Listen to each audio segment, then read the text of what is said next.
Kalau kata-kata anak senja sekarang ini bisa menjadi tempat pulang katanya. Betul bisa jadi tempat pulang yang nyaman. Iya, bisa menjadi tempat bersandar gitu ya. Iya, karena bagaimanapun juga suami itu mesti nanti akhirnya kan ke istri ya.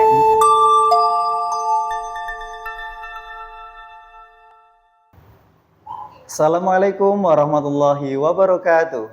Hai rekan-rekan kita semuanya, kembali lagi bersama saya, rekan Miki di podcast Pelajar NU Rawasari. Kali ini kita akan membahas tentang perempuan kuat di balik laki-laki yang hebat. Tentunya dengan mengobrol asik dan juga menarik. Kali ini saya didampingi oleh perempuan yang sangat-sangat menginspiratif kita semua. Ning Khalifatul Hikmah, SAG Al-Hafid.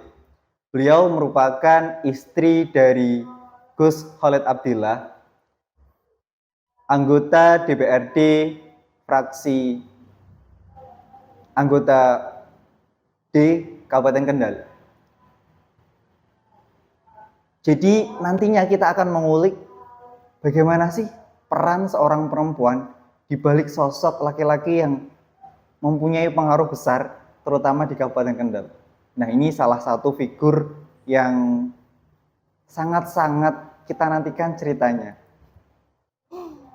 Mungkin bisa diceritakan dulu nih tentang bagaimana jenengan merasakan sukacitanya menjadi seorang perempuan yang menjadi suportif tentunya bagi seorang anggota dewan, seperti itu.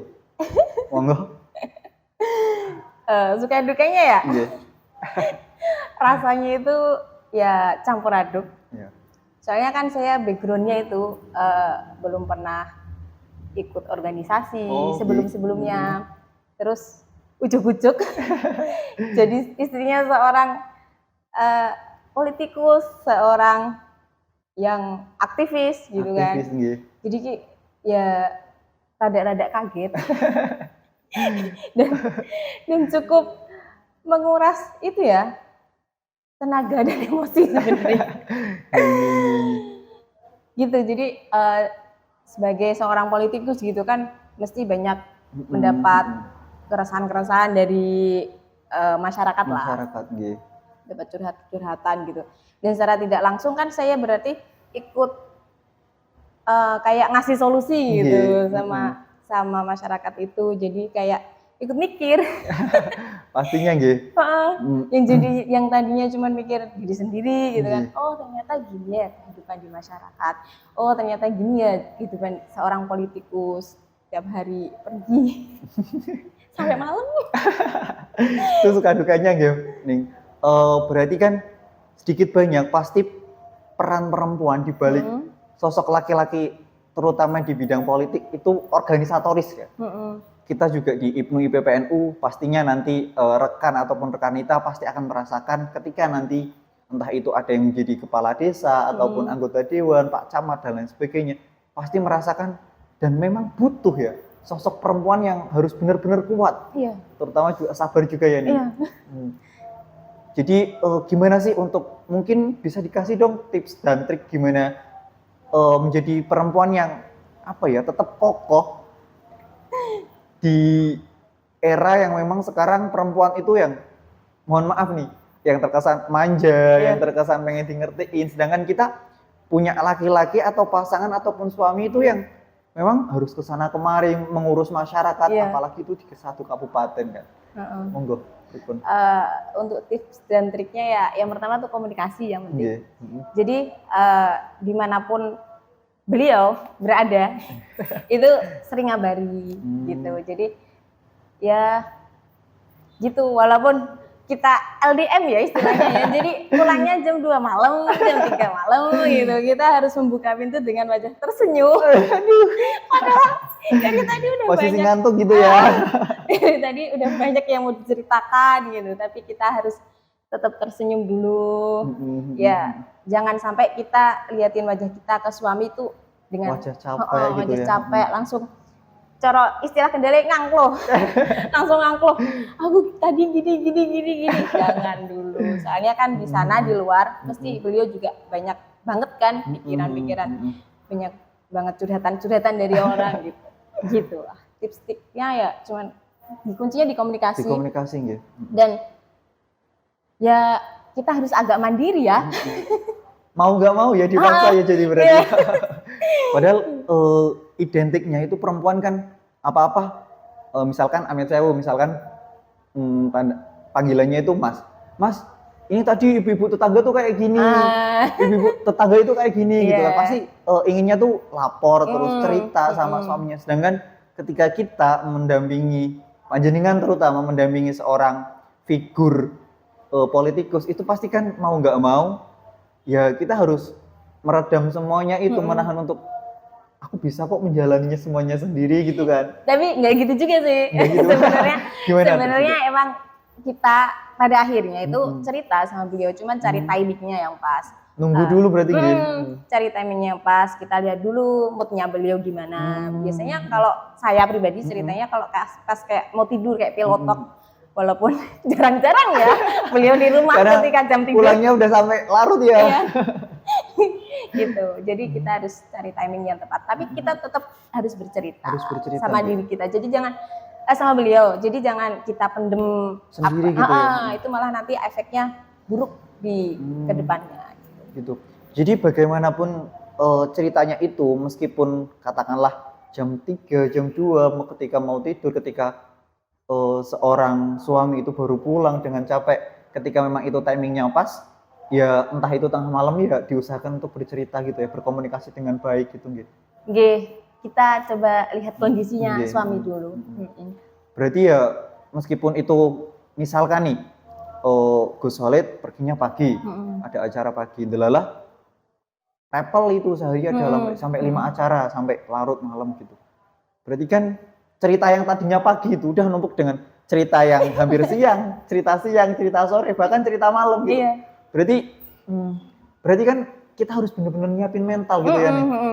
Harus yang menyiapkan tahan dulu, nanti bakal cerita kok gitu kan. Kadang tuh berhari-hari cerita ditampung gitu, 3 hari ya Pak. Ya pokoknya cari waktu yang tepat buat cerita gitu. Ya mau nggak mau ya berarti gimana itu untuk nyiapin mentalnya itu kan pasti sesekali kan pasti ada tetangga ataupun masyarakat sekitar itu pasti kan ketika Gus Khalid gak terdalam itu kan pasti sanjangnya jenengan nanti ketika ini ngeten kendala nopo ya tetap kan jenengan nanti yang menjadi nopo menyampaikan kayak perantara gitu ya. Dan itu pasti ya sudah satu paket kan ketika mengizinkan suami kita nopo namanya menjadi seorang organisatoris terutama di bidang politikus itu kan ya mau nggak mau ngoten nggih. Nggih. Harus begitu, makanya kita harus kuat jadi istri. Bisa jadi pendamping buat suami, bisa jadi cerita buat suami. Pokoknya bisa jadi teman buat suami gitu. Kalau kata-kata anak senja sekarang ini bisa menjadi tempat pulang katanya. betul bisa jadi tempat pulang yang nyaman. Iya, bisa menjadi tempat bersandar gitu ya. Iya, karena bagaimanapun juga suami itu mesti nanti akhirnya kan ke istri kan cerita-ceritanya gitu. Kalau sharing-sharing sama beliau itu sebenarnya keputusan terbanyak di suami itu ya berasal dari istri gitu. Jadi istrinya ya cukup berperan banyak ya. Jadi pengen ngulik sedikit lagi nih tentang kehidupan panjenengan dan Gus Khalid nih kalau boleh tahu. Bagaimana ketika Gus Khalid pasti sedikit banyak kan mengambil keputusannya itu kan meminta pertimbangan panjenengan dulu. Misalkan manggilnya Dek ataupun apa ya. Dek, ini kok ada permasalahan seperti ini, pasti kan panjenengan berusaha untuk menjadi seseorang yang bijak dan objektif dalam menanggapi masalah-masalah itu gitu kan. Jadi kita harus perbanyak referensi juga, cari berita-berita terkini, cari ya berita-berita di masyarakat, apa yang dihadapi masyarakat saat ini gitu. Terus ini ya, panjenengan kan juga seorang sarjana dan apalagi hafidhoh gitu kan. bagaimana dengan kesibukan menjadi ibu rumah tangga, figur sosok istri yang hebat bagi suami yang super hebat itu kan, dan juga tetap bisa menjaga hafalannya itu. Pripun nih kok sakit hebat sekali ngoten kok. Mungkin bisa diceritakan untuk apa namanya, inspiratif lah buat rekan-rekan kita semua yang nonton nantinya.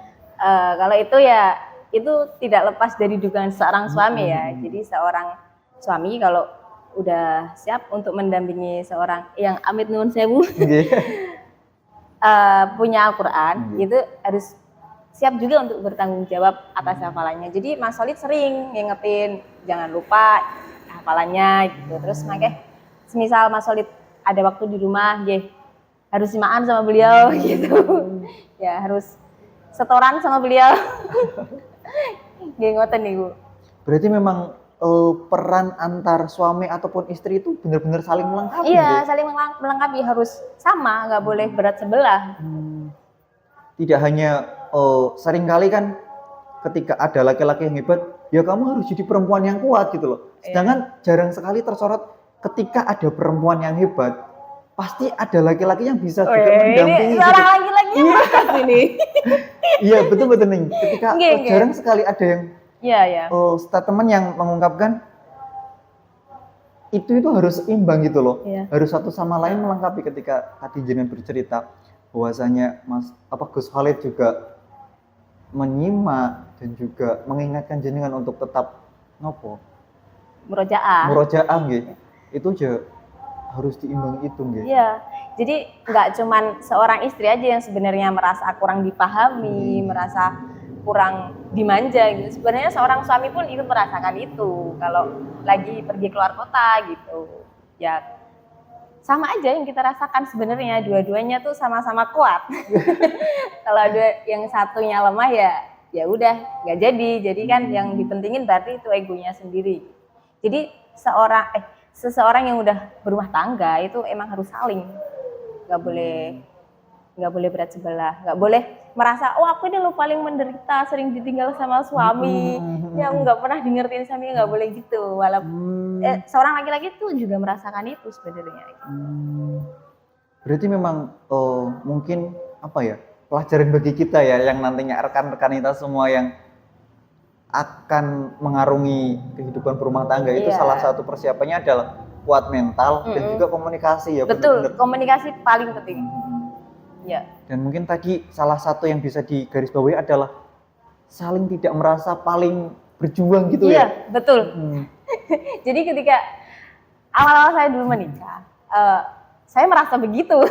Soalnya kan saya kaget ya dengan kehidupan di keluarga beliau yang semuanya aktivis, kayak abah ibu juga aktivis, sedangkan saya dari latar belakang saya tuh yang bukan aktivis gitu. Terus kaget dengan kehidupan, wow ternyata gini ya, menghadapi banyak masyarakat dengan berbagai karakter, dengan berbagai angkuhan. Aduh gitu. Tapi ternyata lambat laun, oh ternyata bukan saya tok yang menderita gitu dengan ini semua. Ya nggak menderita sih sebenarnya. Lebih ke punya beban yang lebih banyak gitu. Dulu pernah rasa kayak gitu, tapi lambat laun, oh ternyata begini gitu. Berarti memang step by stepnya itu butuh penyesuaian dan butuh tahapan untuk pemahaman ya tentang aku harus penyesuaian seperti ini, aku harus merasa ini gitu nggih. Karena memang nek jenengan ngendikan mau kan memang hal-hal di dalam rumah tangga memang satu dan lainnya memang harus dikomunikasikan teman-teman. Terkait beban dan tanggung jawab masing-masing niku. Selanjutnya ini panjenengan dan Gus Khalid kan pun karuniai putra nggih. Lah niku bagaimana membagi lagi ketika seorang peran istri itu tadi sudah dijelaskan dengan sangat-sangat super sekali nggih. Masya Allah. Dilanjut ketika panjenengan menjadi seorang ibu yang memang bahasanya sekarang anak milenial niku kan menjadi sekolah pertama, menjadi madrasah pertama, menjadi sosok yang selalu nempel dengan seorang putra. Pripun niku ketika Gitu. Pertama Mas Solid itu alhamdulillah beliau ngasih kebebasan ya buat saya mau sama anak saya, pokoknya yang penting anak kita dulu gitu. Jadi beliau rela kasih sayangnya terbagi. Ya emang harus gitu ya. Gitu. Jadi awal-awal kita punya anak ya sempat kaget karena kita kan kayak new parents gitu ya. Yang banyak belum lagi banyak omongan-omongan dari orang sekitar. Oh, punya anak kok digituin gitu kan. Jadi kita kayak wah, ini gimana gitu kan. Terus lambat laun kita beradaptasi dengan hal itu. Ya kalau menurut saya itu masalah waktu sih. Butuh penyesuaian juga tadi. Tetap butuh penyesuaian. Jadi ketika pertama punya anak, kayaknya hampir 90% ya perhatian saya tercurahkan sama anak. Jadi beliau kayak terlupakan. Maaf. Nah bagaimanapun itu berarti kan kita nih calon rekan-rekan yang nantinya akan jadi bapak. Iya. Harus juga siap ketika nanti istri kita, pasangan kita melahirkan putra putri kita. Jadi ada istilah apa? Baby blues nopo? Iya. Lah niku yang seringkali seakan kok aku udah nggak dipeduliin, aku nggak diperhatiin gitu. Sedangkan memang bayi yang baru lahir kan memang butuh banget perhatian gitu. Dan itu memang harus tetap dikomunikasikan lagi. Iya, itu kuncinya ya. Sebenarnya baby blues itu kuncinya ada di suami loh. Oh gitu ya? Iya. Calon suami. Jadi ketika seorang baby blues tuh seorang ibu yang kayak semua orang tuh pada nyalahin kita gitu. Seorang perempuannya. Seorang perempuannya gitu. Jadi kita kayak nggak punya tempat buat cerita, nggak ada orang yang bela kita gitu. Nah itu peran penting seorang suami, harus selalu ada. Soalnya kalau baby blues itu bener-bener tiba-tiba nangis, tiba-tiba jengkel gitu kan. Nah, kemudian banget ngoten nggih. Kemudian banget. Terus ya itu peran suami di situ pentingnya. Nah itu untuk buat rekan-rekan sekalian, calon bapak-bapak, jangan lupa kuatin mentalnya ya. Ketika nanti pasti kita yang akan mengarungi juga kehidupan rumah tangga, harapannya juga mendapatkan keturunan yang soleh-solehah kan.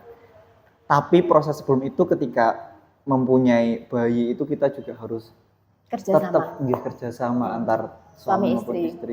Jadi kalau malam istrinya begadang ya ditemenin gitu, tinggal tidur gitu.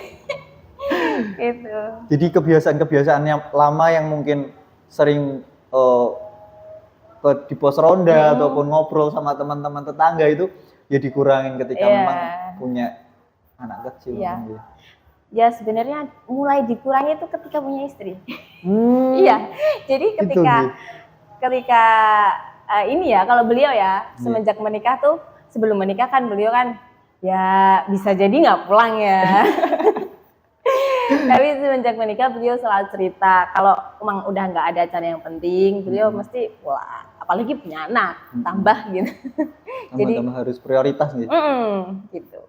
Dan ketika di rumah walaupun waktunya dikit itu benar-benar dimanfaatin sama beliau gitu, main sama anak, jadi kayak Q time beliau mereka. Jadi tetap terjalin antara ikatan anak sama ayah yang sering ditinggal gitu. Dengan segala kesibukannya gitu. Iya. Karena memang ada statement ataupun lagu ya yang kalimatnya tuh harta yang paling berharga adalah keluarga. Jadi bagaimanapun kesibukan kita di luar sana, apapun pekerjaan kita, ya kita harus bisa untuk memprioritaskan keluarga di atas segalanya. Karena memang bagaimanapun ya kita butuh tempat pulang. Selain memang bentuk rumah yang secara fisik, tetapi secara lahir batin juga kita butuh itu nggih. Karena bagaimanapun ya laki-laki ya butuh seorang perempuan itu nggih. Kembali lagi dengan tema kita cerita perempuan kuat di balik laki-laki yang hebat. Sebenarnya itu temanya itu ya kayak menyudutkan seorang laki-laki. Enggak ding, ya kan ini udah diakui hebat ya. Tapi memang dari kami juga rekan-rekan kita sekabupaten sangat mengakui kalau beliau Gus Khalid itu hebat. Makanya kemarin ada ide itu coba kita mencari dong cerita salah satu organisatoris yang sekarang sudah berkarir, teman-teman.